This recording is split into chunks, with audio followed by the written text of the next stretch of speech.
New Mahakumbh एक भयावह कथा। हर 12 साल में महाकुंभ मेला भारतीय संस्कृति और आध्यात्मिकता का प्रतीक है।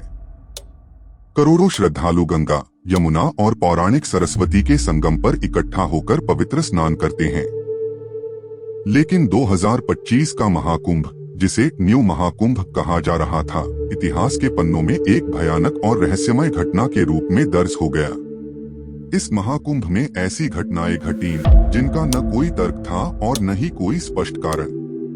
यह कथा उन अज्ञात भय और रहस्यों की कहानी है जो न्यू महाकुंभ के दौरान घटित हुए। मेला प्रारंभ होने से पहले महाकुंभ मेले की तैयारी महीनों पहले शुरू हो गई थी।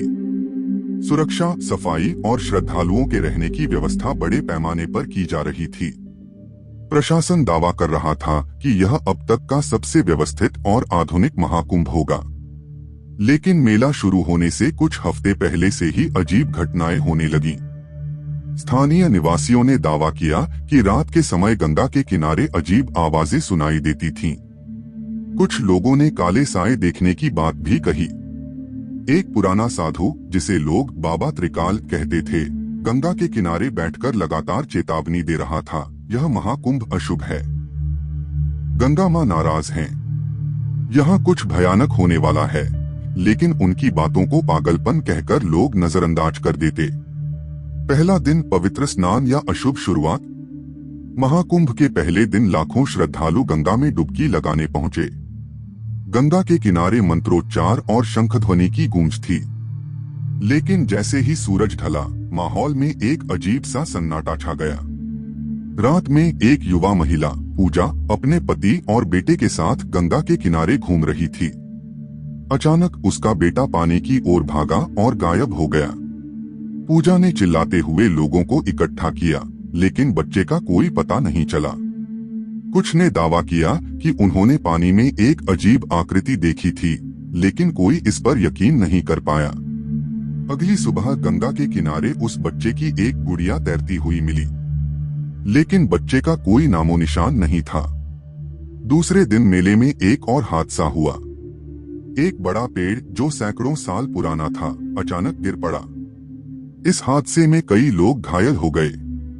लेकिन जो गवाह वहां मौजूद थे, उनका कहना था कि पेड़ गिरने से पहले उन्होंने किसी के रोने और चीखने की आवाजें सुनी थीं। इस घटना के बाद से लोग घबराने लगे। मेले में अफवाह फैलने लगी कि गंगा के किनारे कोई बुरी आत्मा भटक रही है। साधु और तांत्रिक यह दावा करने लगे कि यह जगह अशुद्ध हो गई है। तीसरे दिन गंगा का पानी सामान्य से अधिक गाढ़ा और गहरा दिखाई देने लगा। स्थानीय मछुआरों ने कहा कि पानी में से मरे हुए जीवों की दुर्गंध आ रही थी। दोपहर में जब कुछ लोग स्नान कर रहे थे, तो उन्होंने महसूस किया कि पानी में कुछ अजीब है। कई लोगों के शरीर पर लाल निशान उभरने लगे। डॉक्टरों ने इसे किसी केमिकल रिएक्शन का परिणाम बताया, लेकिन संतों का कहना था कि यह गंगा का शाप है। एक साधु ने कहा, गंगा मां ने हमें चेतावनी दी थी। हमने उसकी पवित्रता का अपमान किया है और अब हम उसके प्रकोप का सामना कर रहे हैं। लोगों का गायब होना। चौथे दिन लापता होने वाले लोगों की संख्या बढ़ने लगी। प्रशासन इसे मेले की भीड़ और अव्यवस्था का परिणाम मान रहा था, लेकिन स्थानीय लोगों ने इसे गंगा की आत्मा से जोड़ा। रिया नाम की एक युवा पत्रकार, जो इस मेले की रिपोर्टिंग के लिए आई थी, ने इन घटनाओं की पड़ताल करने का निश्चय किया। वह रात में गंगा के किनारे कैमरा लेकर पहुंची। वहां उसने देखा कि गंगा के पानी से निकलकर एक काली आकृति किनारे की ओर बढ़ रही थी। उसने इसका वीडियो रिकॉर्ड करने की कोशिश की, लेकिन अचानक उसके कैमरे की बैटरी खत्म हो गई। रिया ने भागने की कोशिश की, लेकिन किसी ने उसे पीछे से खींच लिया। अगले दिन रिया का कैमरा तो मिला, लेकिन वह खुद गायब थी। अब तक मेले में अजीब घटनाओं का सिलसिला थमने का नाम नहीं ले रहा था। कई लोगों ने दावा किया कि रात के समय गंगा के किनारे पर परछाइयां चलती हुई दिखाई देती थीं।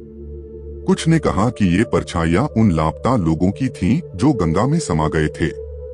एक साधु, जिसे लोग अघोरी बाबा कहते थे, ने बताया, यह तांत्रिक आत्माओं का खेल है। सैकड़ों साल पहले इस स्थान पर एक तांत्रिक को जिंदा जलाकर गंगा में फेंक दिया गया था। उसकी आत्मा अभी भी यहाँ भटक रही है और बदला ले रही है। गंगा का प्रकोप। छठे दिन गंगा का पानी पूरी तरह से लाल हो गया। लोग इसे देवी का आशीर्वाद मानने की कोशिश कर रहे थे, लेकिन पानी से उठती दुर्गंध और उसमें से निकलने वाले बुलबुले लोगों को भयभीत कर रहे थे। रात में गंगा के किनारे एक भयानक दृश्य देखा गया। पानी से अजीब जीवों जैसी आकृतियां निकल रही थीं। ये आकृतियां इंसानों की तरह दिखती थीं, लेकिन उनके चेहरे विकृत थे। जो भी इनके पास जाता वह कभी वापस नहीं आता। अंतिम दिन मेले के बड़े हिस्से में अचानक आग लग गई। इस आग का कोई कारण नहीं पता चला। लोग इधर उधर भागने लगे, लेकिन गंगा का पानी भी अब उफान पर था। ऐसा लग रहा था जैसे पानी खुद किनारों को तोड़कर लोगों को निगल लेना चाहता हो। साधु और तांत्रिक वहां से भाग गए। बाबा त्रिकाल ने चिल्लाकर कहा, यह महाकुंभ का अंत है। यह स्थान शापित है। यहाँ अब कोई नहीं बचेगा। गंगा का पानी अब पूरी तरह काला हो चुका था। जो लोग पानी में गए वे वापस नहीं लौटे। मेले में आए सैकड़ों लोग लापता हो गए।